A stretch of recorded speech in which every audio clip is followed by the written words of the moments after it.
Right guys, hello, welcome back to the channel.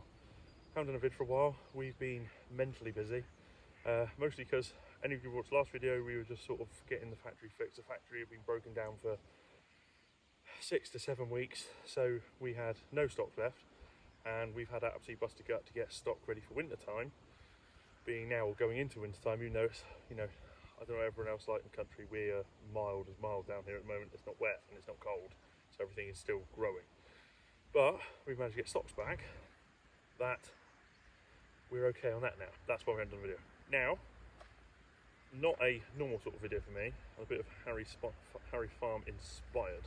So I've got myself lots of notes to work with here. I thought it was sort of prevalent. I've seen loads of other YouTubers and everyone do it on the budget, the death budget, the land grab tax, as it were. And I felt that I wanted to sort of weigh in, sort of give my 2 cents to it, and well, let's see where this goes. So we got a budget. It was a complete shit show. Agriculture's been attacked on, what was it, 6 or 7 fronts, but I'm going to pretty much just isolate the inheritance land grab. On the first million of your property, that is safe, out of the remit of tax. After that, which, let's face it, let's look at this first objectively. Unless you have something like a 2 to 3, max 4 bedroom home with about 4 acres, that, anything outside that, easily goes above £1 million. You're talking, this is even going to hit someone that probably worked all their ass off, got a house in the countryside, got themselves 4 to 10 acres, so the daughter and the wife can have a horse or something like that, and now they're affected. So this is not just affecting just solely farms. As we know, up to 1 million is protected.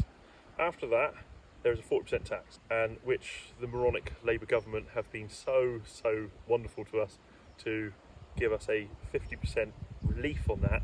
So we've got to pay 20%, but still 20% on anyone that's got 2, 3, 4, 5 million of assets is a hell of a lot of money, when I'm going to say out there 95% of agriculture guaranteed do not have that cash in the bank. So there would be a land sale and the narrative of the land grab. So that's basically the difference between the way I look at this. Given that 50% relief is basically the difference between a farming family losing their farm within 3 generations to 2 generations. Because if you're going to have to pay tax on 20%, it's not going to take long before the size of your farm does not pay to keep a family. Because as we know at the moment, farms do not generate a huge amount of income. There's loads of turnover, but income for the family isn't necessarily always great. Now, on top, so when you've got to pay this 20% tax, the other absolute kick in the nuts is the fact that once that's happened and you go to sell land, you're going to have to sell more land than you think to pay that tax, because you're going to have to sell enough land to pay your capital gains before you pay your inheritance tax. So then you're getting kicked again. So there's another percentage of land that's got to go in order to get the funds to pay off the whole thing. So then you're going to be, as families, we're going to be losing farms even faster again. So now we need to look at the aftermath. UK farmers are generally just getting by with the land assets and infrastructure that we've all put in place now. Okay, and we're all fundamentally,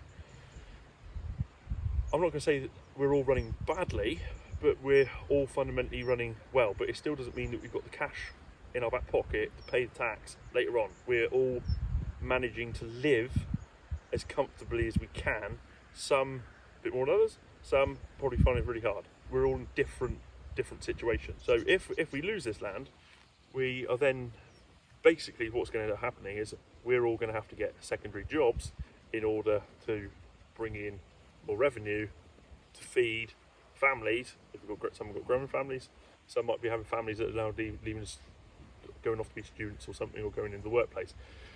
Slightly different, but still some of us might have to go and get secondary jobs because the income isn't going to be enough, because the land and area that we're farming is completely gone. Now that sort of leads me to, and I'm going to go back to this point later on in the video, is this starts making you scratch your head with the way this budget is written. In my eyes, is like politicians have said, we do not want farmers. End of. We're happy to bring in our food. We can let the supermarkets be free with it. So, the question that sort of needs to be in everyone's heads: do we want to farm here anymore? But what sucks about that is a lot of farmers don't want to leave their lands and don't want to leave their farms because it's historical. Some, like here, for instance, not quite the same for me. I'm third generation here. My father was second. My father and my grandmother are the ones that bought the farm.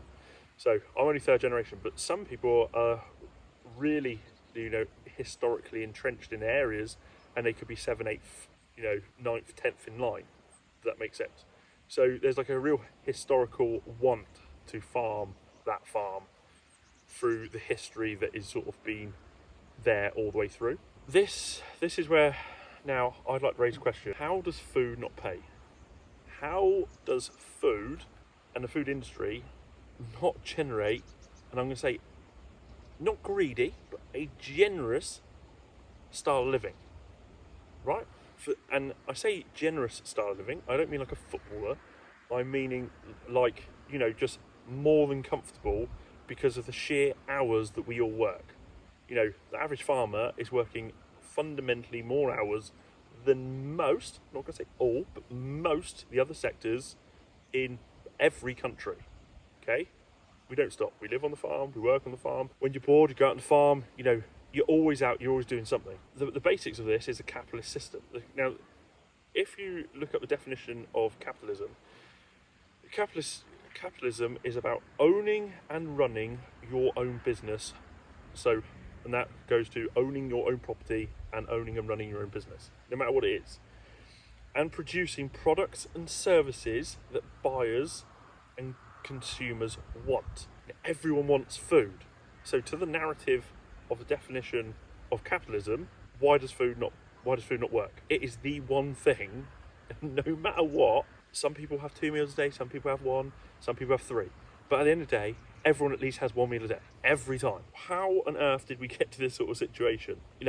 I know with the lavish lifestyle and things like social media, Instagram, and everyone wants to go on 10 holidays a year.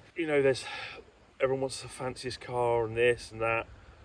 But everyone's going to supermarkets and buying crap foods like cake bars, Nutrigrains, all the crap, and not decent, whole, good food, which is really good for you, gives you loads of energy, way better diet. It is a leading factor. If you have manufactured food, and there's facts and stats on this, if you're eating massively manufactured food and not home cooking, you are more susceptible, more likely to be ill.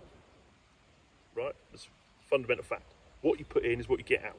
So if you put in crap, you're going to be feeling like crap, and quite often you get ill. But from the capitalist thing, we got put into the global market, and for me, the global market is just killed pretty much worldwide food production.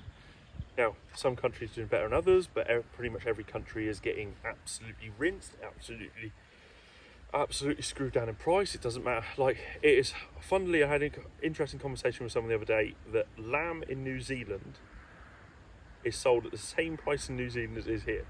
Like, if you do the math, which doesn't make a lot of sense. So that means when they're exporting, that must be even cheaper on the export sales to get it across to here to sell at the same price. We have over-realistic legislation forced on us by government for the highest agricultural standards, and I don't know if it's British agriculture sometimes being arrogant that we're the best, because I'm sure every country thinks they're the best farmers. I know the Dutch have got an awesome systems. The Kiwis have got great systems. Some Americans have got great systems. But what is fundamental, we do have more legislation and rules on us than pretty much any other country. Due to that, it sends and skyrockets the price of our products and our produce. On that global market system, this is the biggest, I'm trying to do this without swearing too much. And because of that global market, this is the problem. Supermarkets can fundamentally buy food cheaper from other countries, and not just cheaper, but they can get more volume for the buck that they're paying for. Because quite often The pound is usually higher than especially Australian, New Zealand dollar. Therefore, you know, it's almost in the sense that they can buy 2 sheep, 3 sheep for one of our sheep, and then float them all the way around the globe, which is another point that I'm not going to get into. But all this food that is being moved around destroys the narrative that there is a climate crisis. Like, I'm not going to go too far into this because that would be like a whole other video. But if food is going to be floated around because it's cheap, it's completely hypocritical. Because if the narrative that everyone is selling us is there is a climate crisis, which personally I think bollocks, you shouldn't be moving food because it's cheaper all the way around the world. If that makes sense to anyone, if you agree. Any of my points, if you agree or disagree or want to discuss, please leave a comment below. Because in agriculture right now, we need to chat more than ever and not be quiet. We need to be talking about this. That narrative, the way I see it, if you're going to move food, stupid amount of miles because it's cheaper, that is not environmentally friendly. Economically friendly to a supermarket, but it's definitely not environmentally friendly. So now let's look at what else is affected as the agriculture industry is huge and like fully under attack. Because if farms go, there is a serious shit show coming. First and obvious, farmers and landowners. Okay. Something I would urge everyone to also go and research. I'll drop a picture like here of something I found and I went off researching. This tax, inheritance tax, doesn't necessarily affect large private estates. They have loopholes out of this. That I haven't read to understand it enough yet, but the clip you've just seen, I do urge you go and start investigating that. So if this farm tax, inheritance tax affects farmers, the land grab, this will also inherently go and affect all these industries. Machinery dealers, mechanics, shed builders, greengrocers, butchers, bakers, brewers, agronomists, chemical companies, ag software companies, livestock markets, mills, feed merchants, vets, fertilizer companies, ag plastic producers, tyre industry, because we all know every farm, like all we got to do is look at a tedder, right? There's 14 tyres on a tedder, and you can imagine you get at least 5 or 6 punches a year. Just seems to happen that way. So I think we got 130 odd tyres on this farm. So, you know, big deal for tyre companies. Machinery parts producers, pet shops, farm shops, carpet makers and fashion industry, because obviously you've got wool, haberdashery, or the haberdashery industry. Many theme parks, a lot of theme parks are built on farms. I don't know if that is going to directly affect them, but somewhere on it is going to affect them. We've got a place called Woodlands Adventureland here in Devon. That is built on a farm, and it has a agricultural area with animals, which, as we used to deliver there, I'm pretty sure links that as a farm holding because of the animals that they've got on site. And then there's places like Pennywell Farm, which is for like young kids to go. Still farms. It's diversified out. I don't know if it affects them. It'd be interesting. I've got to have a conversation with someone soon about that, because you know, these are headaches for everyone. So theme parks, tree farms. So this could affect your Christmas trees. Still a farm, still acres, still mass, still space. Medical industry, lots of things, byproducts from animals and grains and stuff end up going that way. Medical industry, leather industry, firewood, and the equestrian industry. These are some of the things I sort of linked. I like to say, you know, people making firewood as well, because loads of people like we'll have guys come in and cut down trees and we'll sell the trees off. So like for firewood.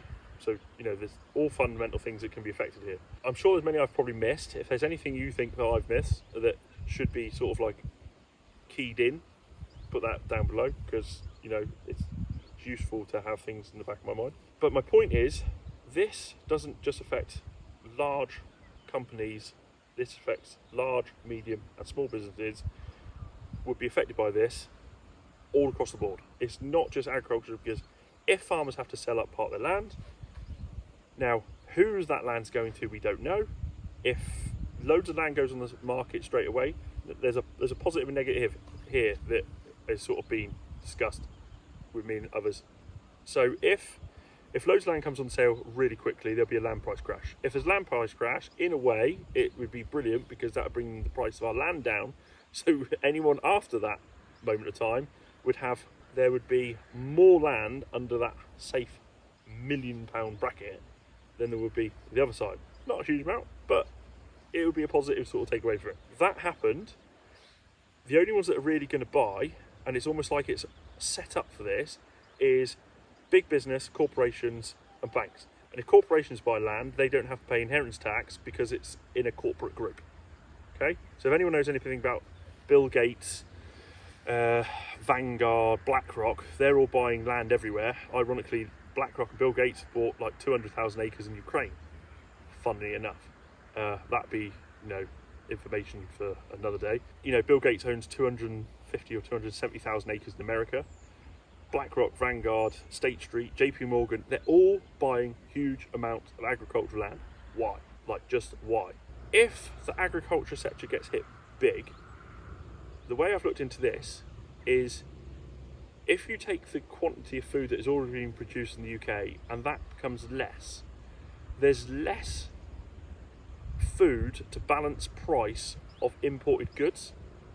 So if, for instance, let's say metaphorically at the moment beef, let's say it's £5 a kilo, right? And they're managing to bring beef in at £4 a kilo. Well, if there's a quarter of that beef left in the UK, British beef could actually end up becoming cheaper because they can buy more in for mass and they haven't got the competition, right? And once you lose competition of, in any business, once you lose competition, the competition that's taking over can raise their prices. So all this cheap food that's coming in now might not necessarily be cheap in the future. It might be more expensive than what British food is as it is being produced now. There is things happening in ag at the moment to sort of combat this. We know the absolute useless NFU. Something I think needs to be done about this. UK agriculture needs a new independent farmers union. It needs it. It is crying out for it. There is one sort of going on, and you can go and find it on Farms Forum. I think it's British Farmers Union. So there is things happening, but one needs to put its head right above its station and push itself out, because we cannot have this. We can't have NFU organise a event, invite everyone, and then tell everyone they can't go. It's ridiculous. For 600 seats for members, is that all you represent? I just think it's a gutless runaway. Keep ourselves safe, keep our heads down, don't get ourselves in trouble. Let's make sure we don't upset the government, prissy around things. And this is not that sort of time. This is sort of time that every farmer in this country needs individuals to stand up and help make a difference, one way or another. And anyone can do it.